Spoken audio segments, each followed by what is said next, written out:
When did this happen? When did I become the collector? I don't even like half of these, nor will I even be able to wear all of these regularly enough to warrant ownership. Of what use are these fragrances if they're simply ornaments, a manifestation of my desire to fill a gap, to achieve completeness? And then what? I heard this cool quote, and it went like this. The definition of addiction is the belief that you can find fulfillment alone. I guess this is why you just can't have one fragrance. I know. I've used my wisdom muscles to amass many, many fragrances. So, I guess I must be very fulfilled. Maybe a little too fulfilled.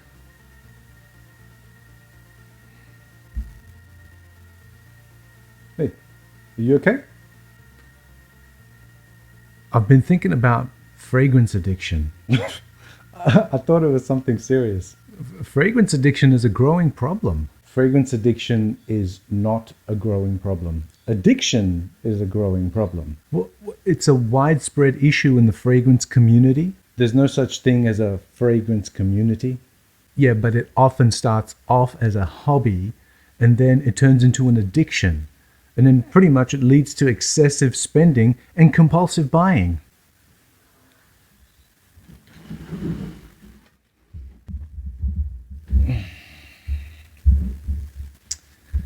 Buying products is not a hobby.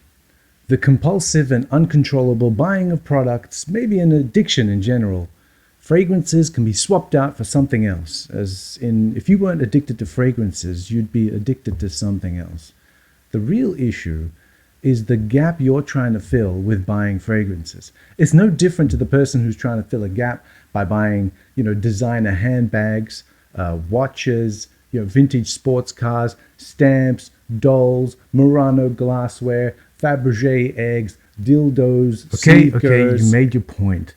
The fragrances are that sweet spot of being accessible in terms of pricing. You can start off cheap and then a little bit more expensive and then a little bit more expensive and then a little bit more. And then eventually you get conditioned.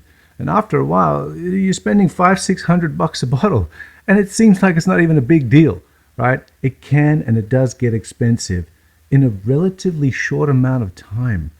And like heaps of people end up spending thousands of dollars in this short amount of time. And sometimes they put themselves in debt to do it. And they often regret buying the bottles because they don't even need these. And they don't even like the smell of the things that they bought. This isn't too dissimilar with any other product offering, okay? There's always going to be an entry point for new customers and tiering to the more exclusive stuff. Even drug dealers who deal on the street corners probably give you your first hit for free. Don't ask me how I know. Even the seemingly legal products, okay, like poker machines, slot machines at a casino, they're designed to get you hooked on sticking it out in the hopes for the next big win. Social media does the same thing, where it doles out sort of notifications that give you the next dopamine hit, just because you haven't accessed the app for a while. Or they starve you from notifications so that you're constantly checking and updating and using the platform. The next fragrance is the next dopamine hit. And the more exclusive, the more expensive, the better. The reason for that is probably because the dopamine hit comes in the anticipation, the build-up, the chase, the hunt. It's actually more enjoyable than getting the bottle itself. Man, it's psychological warfare out there. Those of us who don't spend the time to know ourselves enough to know when we're getting played, they're going to get taken advantage of every single time. Okay, let's get back to fragrance-specific issues then, of which there are plenty, such as littering and such as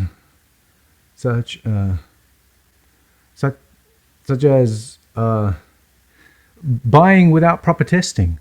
A lot of people buy fragrances impulsively based on the opening of a scent, the top notes, and only spraying on a tester strip and then they're not wearing it. They're not giving it a full wearing on their skin to see how it reacts and how it behaves. Or some people blind buy. based on the hype that they see online and on YouTube, on TikTok, on Instagram. Look, that kind of seems like an easy fix, okay? Because for any fragrance you want, there's going to be literally hundreds, probably thousands of people and businesses offering to sell you a decant for you to try it out. You know, you can try it out a substantial number of times, give it full wearings in various circumstances, situations, to get you to make up your mind whether you're going to proceed to a full bottle or not. Or even if you live in an area that has access to those fragrances, then get up off your ass and go and test it out, and test it out on your skin. Give it a full wearing or two so you're more informed about how the thing behaves on your skin and whether you like the smell of it. Look, I remember not too long ago, and it still happens in some places, especially if you're charming, where you can walk into the nearest department store and simply ask for a sample because you're interested in buying a full bottle, but would like the chance to give it a couple of wearings to help you to come to a decision. And they usually give you one. It's simple as that. Look, man, it's simply unreasonable to expect someone to shell out $500 for an unnecessary luxury good after sniffing a tester strip for 23 seconds. I mean, the sales staff might be cute, but she's not going to suck your whilst a team of gerbils get inserted into your like at the Diddy parties, you remember? And then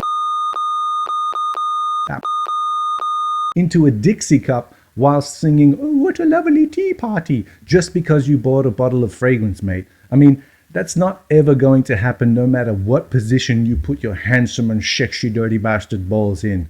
Get real. But bro, you don't know. The online hype is unrelenting. If it's not YouTube, it's Instagram or it's TikTok. And then when every influencer is hyping it up, people can easily end up with bottles of juice that they don't even really need or that doesn't even suit them. It's applying a social pressure to own the thing, and a lot of people cave into that. Look, any influencer hyping a fragrance they got for free as part of a collab deal should be viewed with a side eye, for real.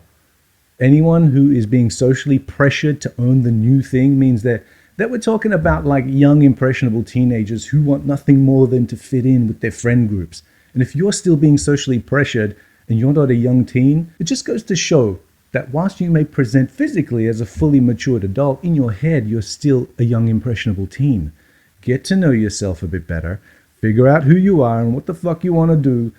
Open an empty exercise book, right? Start writing the story of the coolest life for yourself that you could possibly imagine. No holds barred, use the full breadth of your imagination. And then you kind of know what to work towards. And then every decision that you make can be preceded with the question of, does this get me closer to that? Sorry, I went off on a bit of a tangent there, but I hope it helps. Thanks. But I don't need to be preached to, okay? Fact of the matter is, people end up buying too many fragrances and they end up with decision fatigue, where they spend ages trying to figure out which fragrance that they're going to wear. It's so stressful. I mean, people end up overanalyzing their choices based on, like, you know, what occasion, what temperature, what social setting. It gets overwhelming. Yeah, let me spin some perspectives around for you, right? If you're homeless and hungry, like 120,000 people are currently homeless in Australia, right? You're stressed out about where your next meal is coming from or where you're going to spend the night. Oh, and even more stressed out when it's a Friday or a Saturday night because people go out drinking and then they get drunk and then they decide that they're going to randomly kick you whilst you're sleeping on the ground. And how the last time that happened, it cracked your ribs and it still hasn't healed and it hurts like hell when you cough. And then they hear about how someone is stressed because, you know, they're trying to make the choice of which fragrance they're going to wear. I'm sure there are 120,000 people who would wish to have that as the thing that stresses them out.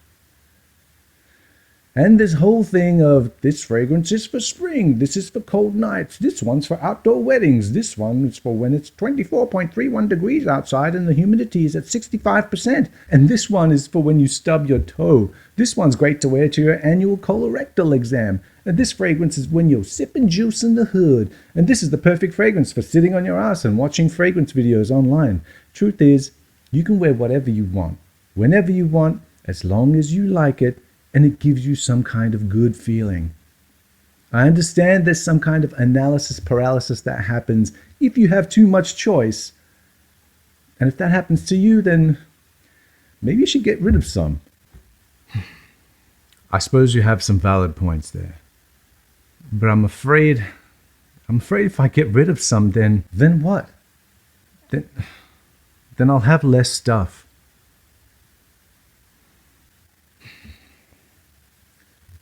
The more you hold on to things, the more they hold on to you. Just try keeping the handful that you absolutely love, and then the ones that you eventually tire of, you can always sell to fund your next purchase to keep your rotation fresh. Look, I'll let you in on a little secret. I haven't spent a cent on fragrances in about 2 years. Wait, what? Yeah, I buy and I sell. I buy and I sell. In fact, I've made money because the ones that I bought ages ago and I don't wear enough to keep in my wear erection, they're discontinued now. So when I put them up for sale, people bid on it and they end up paying more than what I initially bought it for. And this gives me the budget to go buy my next one. And I go through like ebbs and flows where I buy nothing for a while because nothing gets my interest. And then many things come to me at once. And then I buy the bottles then because I've got the money in the kitty to do so. I actually keep a spreadsheet to let me know how much is left in my kitty. You're a psycho. Maybe. But the spreadsheet and the kitty keep me grounded. I could easily lose control. But I know that if I want to buy something and there's not enough left in the kitty, I'll need to sell a bottle or a few bottles to be able to buy that new one. And what if you miss out on a bottle? What if it's a bottle that you really wanted, but you weren't able to sell in time? Then I take the L. I missed out, then I missed out. It wasn't meant to be. Sometimes that's a beautiful thing. It reminds me that I can't have everything that I desire. Like missing out on it it's like standing on the threshold of a paradox, because the very absence of the thing I desire becomes like a portal to a deeper, more textured understanding of beauty.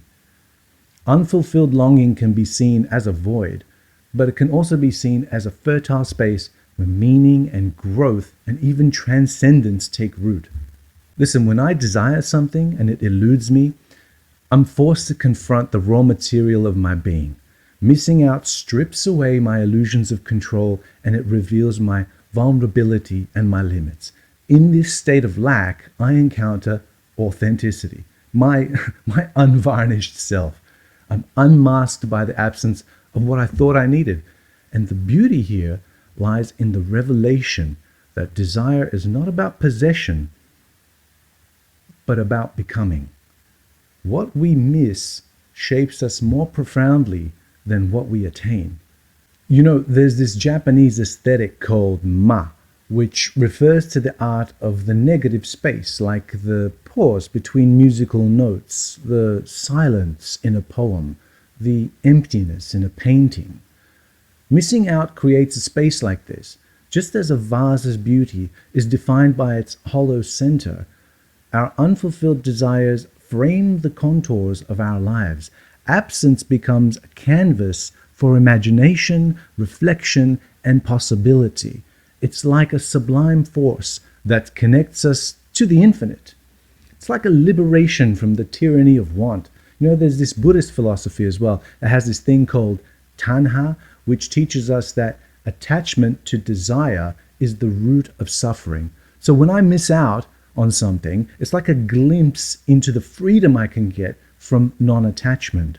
Even the Stoics famously have amor fati, which is to love one's fate, and you love it even if it's losses. So there's a beauty in realizing that the universe owes us nothing, and yet in that absence, we find agency. We learn to dance with uncertainty rather than resent it. You know, when I was living in Japan, I was introduced to the cherry tree blossom festival, right? Where people congregate underneath the cherry trees to completely get shit-faced, right? Under the sakura trees, right? I often wondered, Like, what's the big deal about these things anyway? I mean, they look nice when they're out there, but they just fall off their branches so quickly, and then they make a huge mess everywhere. Until I found that the real beauty lied in their ephemeral nature. In Japanese, now I'm going to butcher this completely, there's a saying that goes, mono no aware, which is a bittersweet awareness of impermanence. And it tells us the beauty of what we cannot possess lies in its transience. So when I miss out, I realize that not all desires are meant to be fulfilled, and that incompleteness is woven into the human condition. Because missing out creates stories of what could be, which paradoxically holds more imaginative power than what is.